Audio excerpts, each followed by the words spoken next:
face derrière, elle est bien aménagée, elle est bétonnée pour les touristes. L'autre face, c'est celle-là, elle est un peu plus sauvage. Alors, on voit bien les coulées de lave successives, c'est vraiment beau. Bon, je suis impatient de voir la brèche de Roland, ce que c'est. Apparemment, ça a l'air bien raide. Donc, on arrive à la brèche de Roland. C'est impressionnant. C'est comme si on avait donné un coup de hache dans la montagne. Vous voyez, le chemin s'arrête et après, il faut escalader et puis désescalader.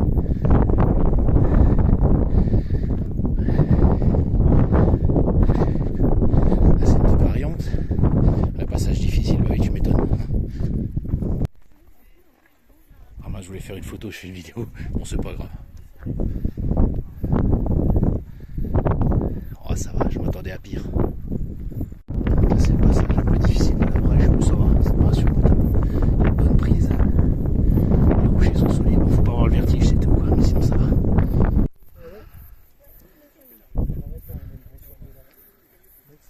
Ah, voilà la pointe du Puy-Marie là-bas.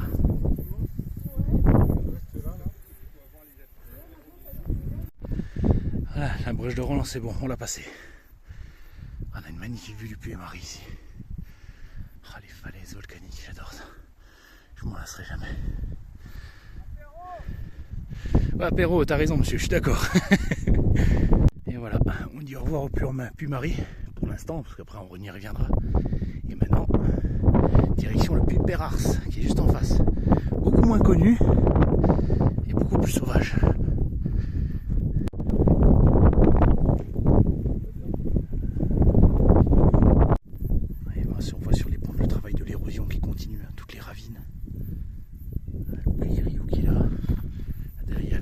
Le téton de Vénus, c'est celle de devant, je sais plus comment elle s'appelle.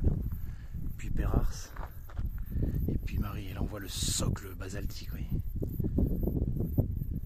de l'ancienne cheminée.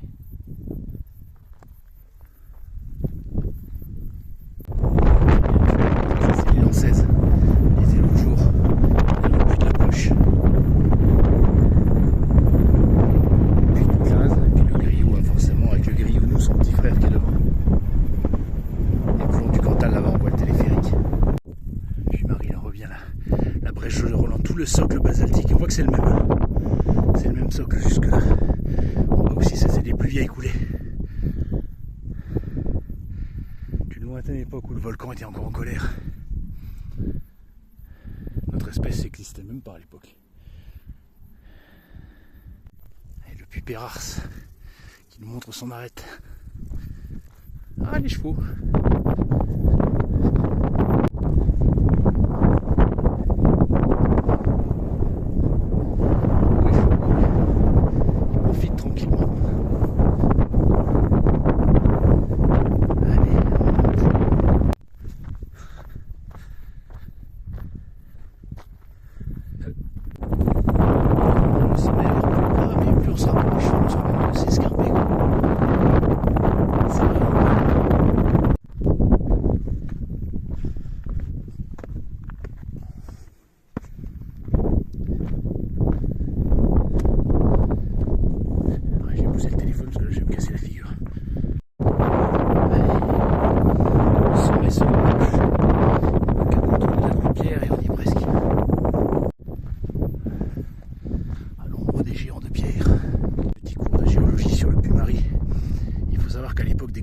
Il y a eu 5 glaciers qui sont partis de son sommet.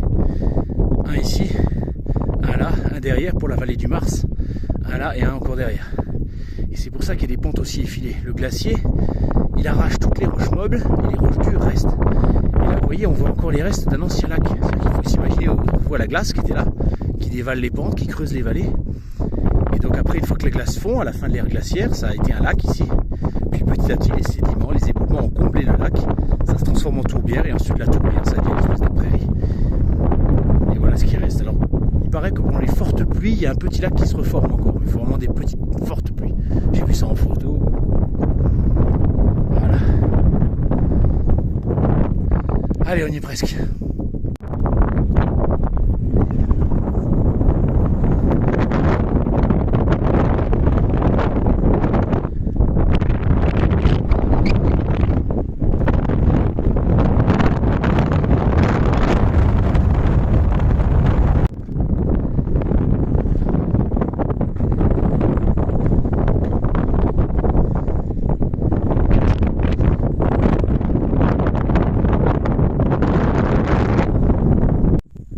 descend du puits Bérars. Ça c'est le puits Bataillouse, Téton de Vénus et Bec de l'Aigle. Et nous on va aller au col qui est juste là. Et voilà, on a descendu le puits Bérars de l'autre côté. Maintenant il n'y a plus qu'à revenir, à suivre le chemin et à revenir jusqu'au puits Marie. Et là le puits Bataillouse. Alors moi que je suis en avance sur l'horaire. Allez, je vais faire l'ascension du puits Bataillouse en plus. Ça sera bonus.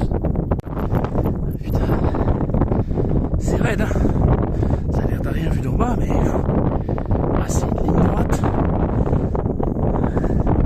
Ça doit monter à 20-25%. Sec comme ça, sans serpenter. Ouf, ça fait du bien au mollet. Allez, on y est presque. Oh putain.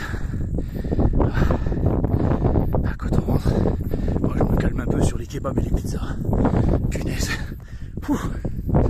Le cardio, c'est plus ça. Allez. Encore un tout petit peu. On y est presque.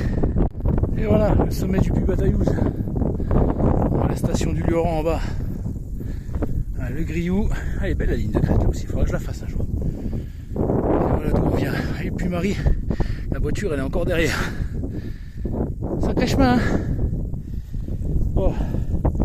J'aurais bien poussé jusqu'au Téton de Vénus et au Bec de l'Aigle, mais allez, il est déjà 15h30. Si je veux revenir avant la nuit, il ne faut pas trop que je tarde trop. Et c'est pas grave, il me reste encore un peu moins d'une semaine et demie pour explorer tout ça, donc ça va. Le pont du Cantal en face, magnifique. Allez, on va passer par la crête là. Et ensuite redescendre, et puis ensuite on va revenir jusque là-haut. Allez, une petite dernière difficulté. J'adore les petits chemins de crête comme ça, c'est vraiment magnifique. Alors, par contre, ça va être tendu. Ça a l'air d'être un applique. Ah la vache. Bon bah, il va falloir y aller. Hein. On va serrer les fesses. Si on met une olive, là je fais une olive d'huile.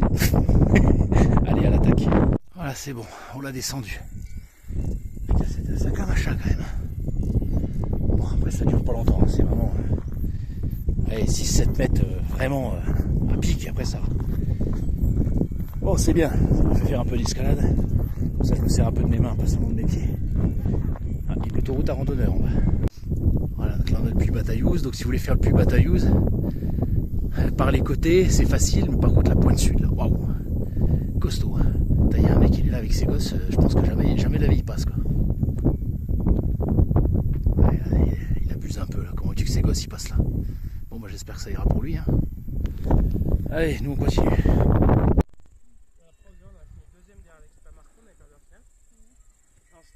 Voilà, brèche de Roland depuis l'autre côté. C'est-à-dire qu'à l'aller on est passé par le haut, le retour on est passé par le bas.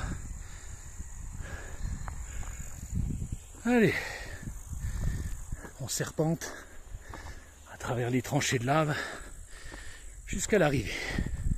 Là vous voyez toutes ces cendres là, ça c'est une nuée ardente. C'est marqué là, c'est pas moi qui l'invente. Hein, voilà.